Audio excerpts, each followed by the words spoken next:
दोस्तों नमस्कार। आज हम भारत के केंद्रीय bank reserve bank of India के बारे में बातचीत करेंगे कि कैसे ये बना और ये मुख्य रूप से मोटे तौर पर क्या क्या काम करता है, इसी के बारे में चर्चा करेंगे। मैं हूं बी कुमार और आप देख रहे हैं बी कुमार चैनल। दोस्तों, जैसा कि हम सभी जानते हैं कि हमारा देश पहले अंग्रेज़ों के शासन में था और अंग्रेज ही हमारी अर्थव्यवस्था या सारा कुछ चलाते थे। तो उन्होंने सोचा कि क्यों नहीं एक केंद्रीय बैंक का निर्माण किया जाए जो इससे संबंधित बातों को ध्यान में रख सके। इससे पहले imperial bank of India in बातों को ध्यान में रखती थी और चलाती थी, जो इंपीरियल बैंक ऑफ इंडिया आज सेंट्रल बैंक ऑफ इंडिया के नाम से जाना जाता है। तो क्या हुआ, 1926 में अंग्रेज शासकों ने एक जॉन हिल्टन यंग कमीशन बनाया, जिसका नाम है जॉन हिल्टन यंग कमीशन 1926। इसको royal commission on Indian currency and finance के रूप में भी हम जानते हैं। इसी के रिकमेंडेशन को देखते हुए 1934 में आरबीआई एक्ट बनाया गया और आरबीआई एक्ट 1934 के तहत 1 अप्रैल 1935 को रिजर्व बैंक ऑफ इंडिया की स्थापना कर दी गई, जिसको बाद में 1 जनवरी 1949 को नेशनलाइज कर दिया गया। और जब ये बनाया गया तो ट्रांसफ़र ऑफ पब्लिक ऑनरशिप के तहत जो एक्ट था 1948 में, वो पेड अप कैपिटल 5 करोड़ से बनाया गया। इस प्रकार रिजर्व बैंक ऑफ इंडिया की स्थापना हो गई, इसका नेशनलाइजेशन भी हो गया और ये तय किया गया कि इसका सेंट्रल ऑफिस मुंबई में रहेगा। अब है कि आरबीआई चलता कैसे है। आरबीआई एक सेंट्रल बोर्ड ऑफ डायरेक्टर्स के तहत चलता है, जिसके 4 लोकल बोर्ड भी होते हैं। वो मुंबई, दिल्ली, कलकत्ता और चेन्नई में होते हैं। इसमें 1 गवर्नर की व्यवस्था है और 4 डिप्टी गवर्नर की व्यवस्था है और 15 दूसरे डायरेक्टर्स होते हैं। ये आरबीआई करता क्या है? तो इसके विभिन्न आवश्यक कार्यों में एक काम है इशुएंस ऑफ करेंसी। ये करेंसी इशू करता है हमारे देश के लिए। इस एक सेक्शन आरबीआई एक्ट 1934 के सेक्शन 22 में ये कहा गया है कि आरबीआई जो है करेंसी इशू करेगा और उसको बैंक नोट कहा जाएगा और ये बैंक नोट गवर्नर के सिग्नेचर से होगा। दोस्तों, ये 1 रुपया का नोट आरबीआई इशू नहीं करता है, ये सेंट्रल गवर्नमेंट इशू करता है और फाइनेंस सेक्रेटरी का इस पर सिग्नेचर होता है। जो department reserve bank of India का ये सब कार्य का संचालन करता है, इसको इशू डिपार्टमेंट कहते हैं और यही रिस्पॉन्सिबल होता है इस for issue of fresh notes against security, जिसके बदले गोल्ड कॉइन, बुलियन, रूपी कॉइन और फॉरेन सिक्योरिटीज रखना पड़ता है।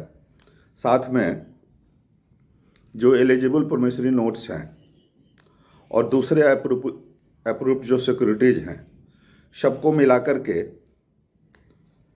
200 करोड़ से कम नहीं होना चाहिए उसका एग्रीगेट वैल्यू। जिस 200 करोड़ में 115 करोड़ से नीचे गोल्ड कॉइन और बुलियन नहीं होना चाहिए। और ये जो करेंसी का स्टॉक होता है वो विभिन्न बैंकों के करेंसी चेस्ट के माध्यम से पूरे देश में स्प्रेड किया जाता है। तो ये हो गया करेंसी नोट के बारे में कि बैंक नोट और करेंसी नोट एक ही बात है। रिजर्व बैंक जो नोट छापता है उसको बैंक नोट कहते हैं। अब इसका दूसरा काम है, ये बैंकर टू गवर्नमेंट भी है। बैंकर टू गवर्नमेंट कैसे है? आरबीआई एक्ट 1934 के तहत सेक्शन 20 में ये कहा गया है कि RBI shall transact government business and manage public debts. SBI और any other bank is appointed as an agent where RBI does not have its office. It provides wage and means advances to government. ये section 17 के sub section 5 में कहा गया है। Section जानने की ज़रूरत नहीं है हम लोगों को ज़्यादा। हम लोगों को मोटे तौर पर ये समझना है कि आरबीआई क्या क्या काम करता है, जिससे हमको ये आइडिया मिल सके कि रिजर्व बैंक का नाम तो हम सुनते हैं, ये करता क्या क्या है। अब आगे इसका काम आता है, ये बैंकर्स का बैंक है। जितने भी बैंक हिंदुस्तान में हैं वो सभी बैंकर्स जो हैं, रिजर्व बैंक उनका एक बैंक है। ये कैसे है? ये क्या करता है कि किसी भी बैंक के डिपॉजिट का, कमर्शियल बैंक के डिपॉजिट का एक पार्ट सीआरआर के रूप में रखता है। वो इसलिए रखता है कि sometimes RBI acts as a lender of last resort by providing financial assistance to the bank. Section 17(2) subsection 2, section 17 का subsection 2 and 3 enable banks to approach RBI for rediscounting of bills, refinance, etc. It provides export credit refinance, liquidity adjustment facility and marginal standing policy. तो इस प्रकार से यह banker का bank है।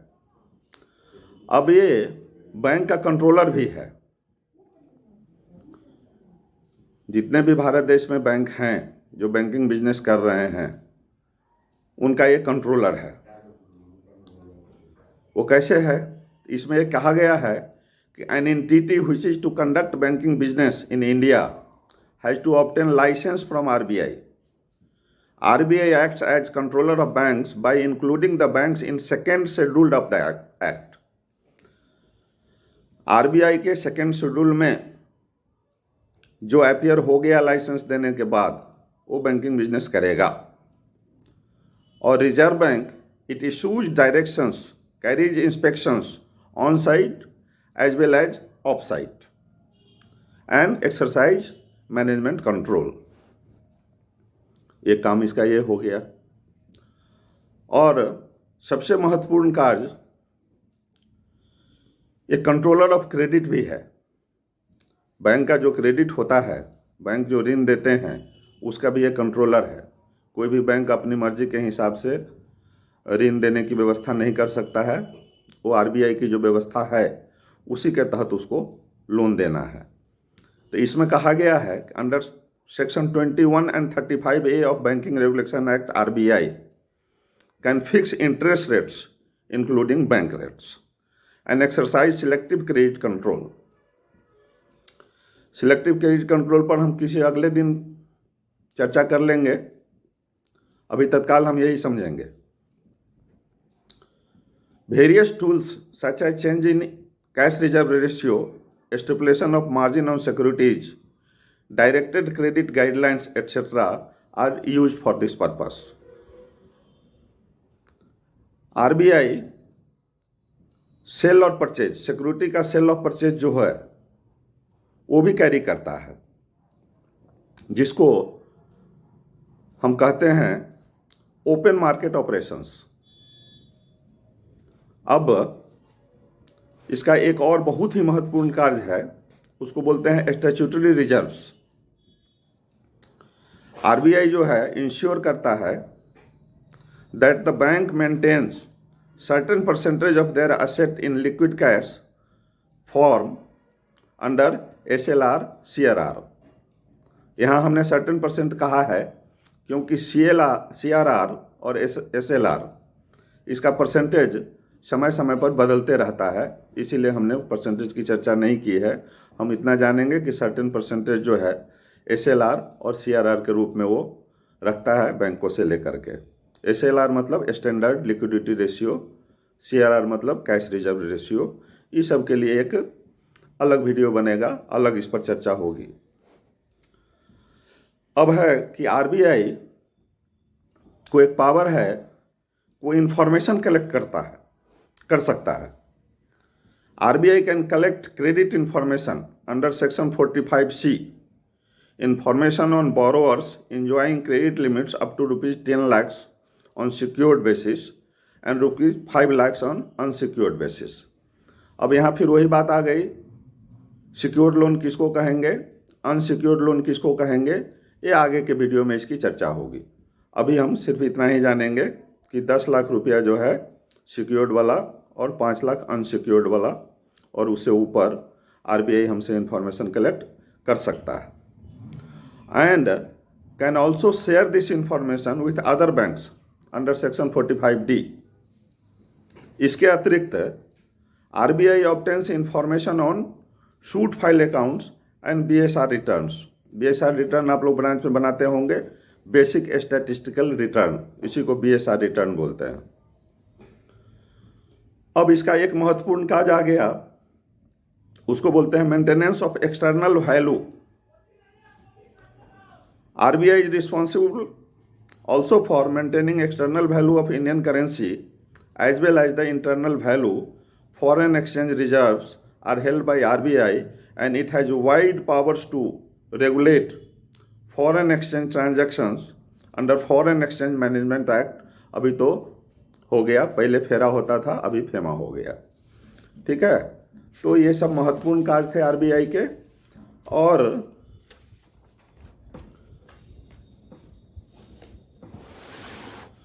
RBI act जो है 1934 वाला, इसके बारे में थोड़ा और हम लोग विशेष बात करेंगे। इसके इंपॉर्टेंट प्रोविजंस जो हैं, सेक्शन 2E में कहा गया है कि schedule bank means a bank whose name is included in the second schedule of RBI act 1934। Detail में चर्चा आगे कभी करेंगे। इसका सेक्शन 17 जो है, it defines various types of business which RBI may transact, which include acceptance of deposit without interest from central, state government and any other person, institution, purchase, sell foreign exchange securities, rediscounting the bill, promissory notes, grant loans, etc. आगे ये क्या करता है, it provides emergency loans to banks on liberal terms. फिर आगे क्या करता है, it also describes business which RBI may not transact. बोलेगा कि ये सब बिजनेस हम नहीं करेंगे। नेक्स्ट क्या है, ये बैंकर टू गवर्नमेंट है। It performs various functions for the government, it transacts government business and manages public डेब्ट of the central government. RBI has the right to transact government business in India, that is remittance, exchange, keeping deposits free of interest, etc. It is having sole right to issue bank note. Bank note shall be issued by issue department, जैसा कि हमने पहले कहा। अब denomination of note क्या होगा, तो RBI जो नोट इशू कर सकता है उसमें डिनोमिनेशन ऑफ नोट मिनिमम 2 रुपया होगा और मैक्सिमम 10,000 रुपया होगा। इसके अंदर ही सरकार जो है RBI को रिक्वेस्ट कर सकती है या RBI नोट छाप सकता है। RBI सोचेगा कि 20,000 रुपये का एक नोट हम छाप लें, तो आज का जो एक्ट है उस हिसाब से वो नहीं छाप सकेगा, उसको एक्ट में संशोधन करना पड़ेगा। संशोधन करके वो कुछ भी कर सकता है, लेकिन आज के डेट में कम से कम 2 रुपया का नोट छापेगा और अधिक से अधिक 10,000 रुपया का नोट छापेगा। Central government may direct discontinuance or non-issue of bank notes of any denomination। मना कर सकता है सेंट्रल गवर्नमेंट कि ये सब नोट मत छापो। तो उसके लिहाज से आज क्या हो गया है, 2 रुपया, 5 रुपया और 1,000 का नोट छापना आरबीआई ने डिसकंटिन्यू कर दिया है। 2 रुपया, 5 रुपया और 1,000 रुपया। उसके बाद bank notes issued by RBI shall be legal tender and shall be guaranteed by central government। RBI can frame rules for the funding value of mutilated, soiled or imperfect notes as a matter of grace। Rupee coin, जो rupee coin है और 1 rupee note है, shall not be a currency note for any of the purpose of this act। मतलब क्या हुआ कि coin में जो नोट छपा हुआ है और 1 रुपया का नोट जो है वो बैंक नोट नहीं है। Bank note shall be exempted from stamp duty under Indian stamp act. ये थोड़ा अलग किस्म का बात है, इसलिए थोड़ा सा मैं इसको एलेबोरेट कर देता हूं। एक्चुअली जो बैंक नोट हमारे हाथ में होता है उसमें गवर्नमेंट ऑफ इंडिया क्या कहती है कि इसके वैल्यू को मैं गारंटी करता हूं। Means it is an agreement between the holder and reserve bank of India. तो जैसे ही एग्रीमेंट होगा तो स्टाम्प ड्यूटी होगा, मगर इस मामले में स्टाम्प ड्यूटी को वेव कर दिया गया है। वो एग्रीमेंट के फॉर्म में हमको नहीं दिखता है। वो बैंक नोट हमारे हाथ में है 100 रुपया, मतलब हम जानते हैं कि सरकार 100 रुपया देने को हमको गारंटी करती है। और ये एक बियरर डिमांड ड्राफ्ट है। जैसे हमारा बैंक डिमांड ड्राफ्ट इशू करता है, वो ऑर्डर होता है पे ... ABC और ऑर्डर। लेकिन नोट के मामले में ऐसा नहीं होता है। करेंसी नोट ही एक ऐसा नोट है जो बियरर डिमांड ड्राफ्ट है and it is issued by reserve bank of India. No bank other than Reserve Bank of India can issue such a demand draft। ठीक है। अब ये और क्या करता है, it prohibits issue of note payable to bearer।